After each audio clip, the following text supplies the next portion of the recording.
आज बंगाल में चुनाव पूर्व अगर ममता बनर्जी चाहती, अभी राहुल गांधी को फ़ोन कर रही है, सोनिया जी से, मैं नहीं कर रहा हूँ, ममता जी ने प्रेस कॉन्फ्रेंस में कहा कि मैंने राहुल गांधी जी से मेरी बात हो गई, सोनिया गांधी जी से बात हो। मैं पूछ रहा हूँ कि चुनाव से पहले क्यों नहीं बात हुई? दो तरह का गणित बैठाया जाता है चुनाव से पहले, एक प्रत्यक्ष एक अप्रत्यक्ष। पर या तो आप डायरेक्ट महाजोट बंगाल में बोलते हैं, महागठबंधन बिहार में बोलते हैं, और बंगाल में बोलते हैं महाजोट। महाजोट आप बनाते और सीपीएम कांग्रेस को भी आप अपने साथ लेते, 40-50 सीट उनके हवाले करते, तो 9% वोट जो उधर अभी गया है वो आपके खाते में होता। कुछ सीटें ऐसी हैं जो कांग्रेस और सीपीआई की वजह से भी टीएमसी हारी है, तो ये भी एक फैक्टर है। जब आपको पता था और कांग्रेस को भी पता था कि हमारा वहां कुछ होने वाला नहीं है, वाम मोर्चा को भी पता था कि हमारा कोई खास मामला नहीं है, टीएमसी को इतना पता था कि वाम मोर्चा और कांग्रेस के प्रत्याशी वोट जरूर लाएंगे, 100 से लेकर 10,000 तक वोट लाएंगे और कुछ सीटों पर ये आर पार में रहेंगे। वो हुआ, 2-4 सीट ये लोग जीत भी गए और कुछ सीटों पर ये जो है साहब 10,000 5,000 वोट भी लाए। हालांकि कुछ सीटों पर तो 100-200 भी लाए हैं, आपको पता है कि नहीं कांग्रेस वाले।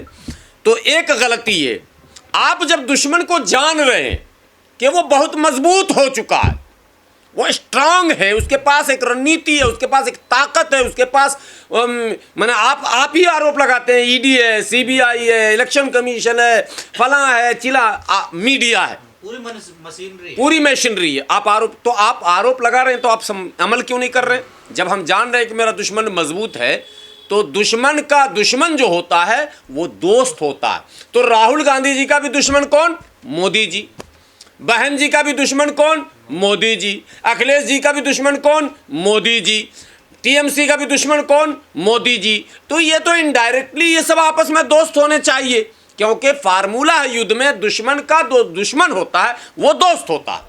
वो आपने नहीं किया, और ये सिर्फ इकलौता टीएमसी पर फार्मूला नहीं है। आप देख लेना उत्तर प्रदेश में पिछला चुनाव में, बता देता हूं, जो राजनीति के जानकार हैं, अखिलेश यादव ने ओम प्रकाश राजभर के साथ क्या किया? भाई आप किसी को पचा क्यों नहीं पाते हो? आखिर वही राजभर भाजपा में है या नहीं है? गठबंधन में है ना, वहां जी हुजूरी हो रही है नहीं हो रही है? वो आपके यहां क्यों नहीं रहे? सिर्फ राजभर की गलती है, आपकी गलती नहीं। संजय निषाद आखिर वहां है, मंत्री भी हैं, आप क्यों नहीं रखे? पहले तो वो नेचुरल एलाई आपके थे, वही संजय निषाद, वही ओम प्रकाश राजभर चल सन्यासी मंदिर में बोलते थे और ये करवा दूंगा और वो करवा दूंगा। की सीट हराई उपचुनाव में, ठीक है। तो संजय निषाद की पार्टी ने उपचुनाव में योगी जी को गोरखपुर से हरवाया। समझने की बात है, जब आप यूनाइट होते हैं तो योगी को हराते हैं, आप यूनाइट होते हैं तो अमित शाह और मोदी को भी चुनाव हरा सकते हैं। वाराणसी के चुनाव का निकालिए विश्लेषण, अगर वहां बसपा कांग्रेस के साथ खड़ी हो जाती तो वो सीट कांग्रेस जीत जाती। निकाल लीजिए आप गणित चुनाव जीत का। तो ये खेल जो हो रहा, इस खेल को समझने के बाद भी फेल क्यों हो रहे? एक तो ये फेल होना हुआ, दूसरा क्या है कि ये जब सत्ता में जाते हैं तो आम जनों की भावनाओं को समझने के लिए इनके पास कोई मशीनरी नहीं है। इनके जो तुच्छे लुच्चे लफंगे कार्यकर्ता होते हैं, जो बंगाल में ज़्यादा होते हैं, बंगाल में एक ज़्यादा होने के कारण बताता हूँ। बंगाल में एक क्लब कल्चर है जो भारत के और राज्यों में नहीं है। ये मैं बता रहा हूँ, ये 1947 से पहले इसकी स्थापना हुई थी। हर मंदिरों में खासकर और मठों में और कुछ सरकारी ज़मीनों में झोपड़ी डालकर एक क्लब बनाया जाता है। वो पॉलिटिकल क्लब होता है, उसमें कैरम बोर्ड, लूडो, चेस ये रखा जाता है और उसमें चाय पानी सुट्टा वगैरह वगैरह, दारू वगैरह, मतलब सारा जो है खाने पीने का इंतज़ाम रहता है। वो एक समझिए कि सरकार द्वारा अप्रत्यक्ष रूप से जेनरेटेड एक अप्रमाणित संगठन ही है वो, एक तरह से बंगाल में जो सेटअप है। हर गांव और पंचायत में एक क्लब होता है, उस क्लब के मेंबर होते हैं और वो वहाँ बैठ के टाइम पास करते हैं। और वहाँ नियम ये है कि गांव में कोई भी डिस्प्यूट हो आपस में, आप थाना नहीं जाएंगे, नहीं तो क्लब वाला कार्रवाई कर देगा। पहले क्लब जाएंगे, क्लब आपका फैसला करेगा। इतने पावर होती है उसके। यस, पैरेलल सरकार है वो, बराबर बराबर की सरकार है, समानांतर सरकार चलती है वहाँ क्लब से। मैं अभी आ रहा हूँ उसको डिटेल, ये लोगों को जानना। हार का कारण भी यही है, क्लब कल्चर। ये असल में इसका निर्माण तब हुआ था जब अंग्रेज़ों के खिलाफ मुक्ति आंदोलन चला, तो अंग्रेज़ों ने सोशल एक्टिविटी पर और पॉलिटिकल एक्टिविटी पर पूरी तरह से लगाम लगा रखा था। तो उसमें इन लोगों ने एक रास्ता निकाला कि हम रिलीजियस एक्टिविटी करेंगे। तो इन्होंने मंदिरों के पास हर जगह स्पेस होता है, तो मंदिर, मस्जिद, मदरसा, जहाँ जहाँ स्पेस मिला वहाँ इन लोगों ने शेड उड डाल उल के आपस में बैठना और कैरम बोर्ड वगैरह खेलना। और अंग्रेज़ जो पुलिस और उनके जासूस आते थे, उनको ये संदेश जाता था जी ये लोग टाइम पास करते हैं, धार्मिक चर्चा वगैरह, शिव चर्चा, ये वो अपना करते रहते हैं। मतलब इस पर कोई पॉलिटिकल या सोशल एक्टिविटी नहीं है ये। उसका नाम इन लोगों ने क्लब रख दिया। देश आज़ाद हो गया, कांग्रेस आई, कांग्रेस ने उस क्लब कल्चर को एज इट इज़ रहने दिया और अपने हित में उसका इस्तेमाल करना शुरू किया। कांग्रेस चली गई, वामपंथी आ गई वहाँ, वामपंथियों ने उसको डेवलप किया, जिस गांव में नहीं था वहाँ भी खुलवाया, और ये कहा कि ये सारे वामपंथियों के कैडर हैं जी बैठेंगे यहाँ, ठीक है, और यही सब फैसला करेंगे, सरकार सुकून से आराम से चलेगी, गांव में कोई पंगा नहीं होगा ये लोग। लेकिन हुआ उल्टा, क्लब में जो लोग मेन रहे वो सब निकम्मे निठल्ले रहे, उनको रोजगार नहीं ढूंढना था क्योंकि रोजगार उनका वहीं था। उन्होंने गांव में अपने आप को स्थापित और वर्चस्व, यानी प्रधान, मुखिया, सरपंच कुछ भी नहीं, जो क्लब प्रमुख है वही सब कुछ है, ऐसा माहौल बन गया।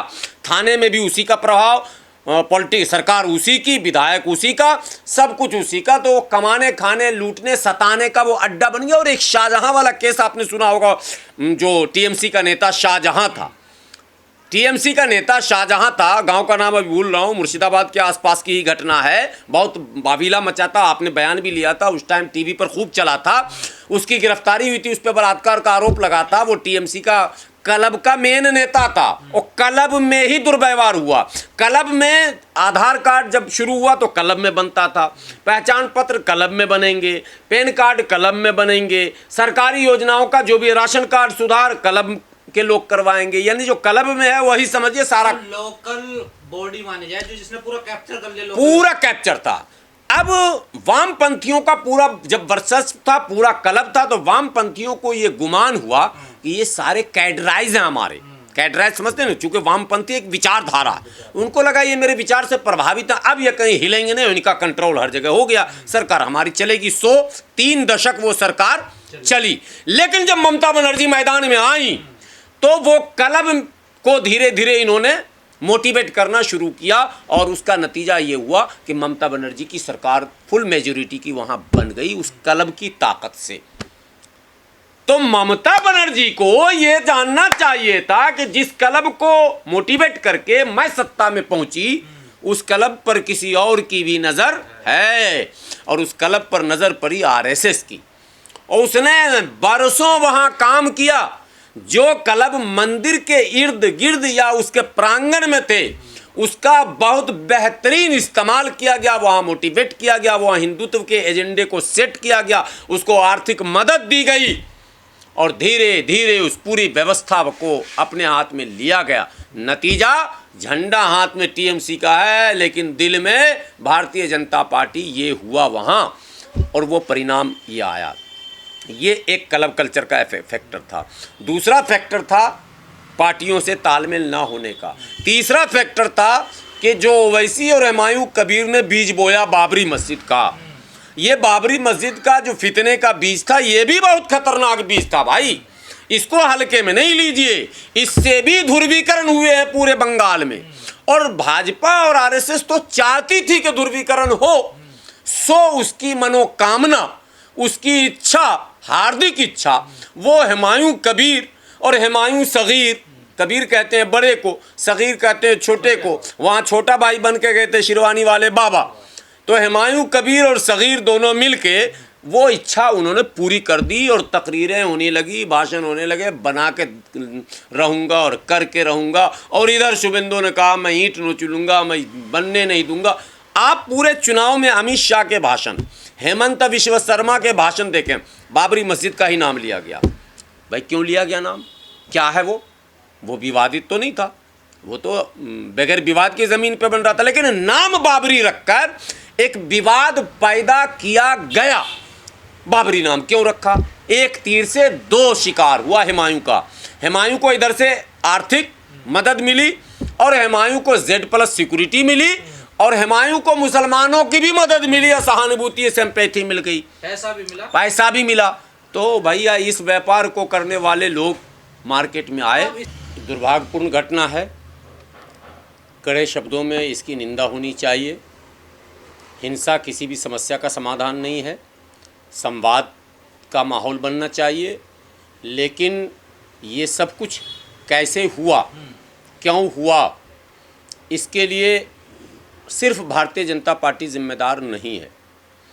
जब आप सरकार में होते हैं ना, तो आपको अगर ये मन में है कि मैं अपनी सरकार को लंबा खींचूं, मेरी पार्टी जो है वो बड़ी हो जाए, राष्ट्रीय हो जाए, मेरी पहचान बढ़े, लोकप्रियता बढ़े, स्वीकार्यता बढ़े, तो फिर आपको रणनीति भी वैसी ही बनानी पड़ती है। टीएमसी कई बार, आपको एक कहानी याद होगा, जब नीतीश कुमार ने इंडिया गठबंधन बनाने की कोशिश की थी। मैं ये बात इसलिए कह रहा हूँ कि अभी ममता बनर्जी बार बार कह रही मैं इंडिया गठबंधन में रहना चाहती हूँ, मजबूत करूंगी, आजाद पंछी हूं। हाँ, तो जब आप सत्ता से हटे तो आपको एक सशक्त गठबंधन चाहिए, और जब आप सत्ता में हैं राज्य में तो फिर आपको गठबंधन नहीं चाहिए, या फिर गठबंधन अगर बने तो मैं ही नेता बनूंगी। ये बीमारी है पूरे भारत में। मैं विश्वास से कह रहा हूँ, चुनाव में आप भी फील्ड में घूम रहे थे, मैं भी घूम रहा था, पत्रकार की हैसियत से घूम रहे थे, मैं नेता की हैसियत से, समाजसेवी की हैसियत से घूम रहा था। आप विश्वास कीजिए, पूरे भारत में एक संदेश जा रहा था कि यार मोदी के बराबर कौन। अब ये जैसे कोई सवाल पूछे, आप भी किसी से पूछो कि ठीक है मोदी को हराना चाहते हो तो फिर प्रधानमंत्री किसको बनाना चाहते हो, जैसे पूछो मोदी नहीं तो कौन, जनता हो जाती थी मौन। कारण क्योंकि जनता ये समझ ही नहीं पा रही थी कि नेता कौन होगा। अगर नीतीश कुमार को उस पहल पर नीतीश कुमार को ही पीएम मटेरियल मानकर, लीडर मानकर अगर इंडिया ब्लॉक यूनाइट हो गया होता तो आज बिहार में भी भाजपा की सरकार नहीं होती, क्लियर कट। तो बिहार में जो भाजपा की सरकार है, इसमें भी टीएमसी और कांग्रेस जिम्मेदार है। इन दोनों के ढुलमुल रवैये ने पूरे इंडिया ब्लॉक को खंडित कर दिया और चुनाव में कहीं भी इंडिया गठबंधन मजबूत चेहरे के साथ सामने नहीं आया। नतीजा क्या हुआ देखिए, कितना नकारात्मक वातावरण था कि मोदी जी के तमाम ताकत झोंकने के बाद भी 240 पे अटक गए। अगर इंडिया गठबंधन मजबूती के साथ खड़ा होता, जो नीतीश कुमार ने दिमाग लगाया था, तो यकीन जानिए कि मोदी जी 200 से भी नीचे आ जाते, 200 से नीचे आ जाते। यानी भारतीय जनता पार्टी की बात कर रहा हूं, एनडीए की नहीं, 200 से नीचे। और एनडीए का भी नुकसान होता, क्योंकि एनडीए का बड़ा पार्ट बिहार में, नीतीश कुमार, चिराग, मांझी, उपेंद्र कुशवाहा, ये एनडीए के पार्ट हैं। ये सब धराशायी हो जाते उस रणनीति पर अगर अमल कर लिया गया होता तो। भाई प्रधानमंत्री तो एक ही होगा, 5 तो नहीं होगा। अब अखिलेश कह रहे हैं मुझे बनाओ, ममता कह रही है मुझे बनाओ, नीतीश चाह रहे थे मैं बनूं, राहुल गांधी चाह रहे थे मैं बनूं। ऐसे तो भैया आप मोदी जी का मुकाबला नहीं कर सकते।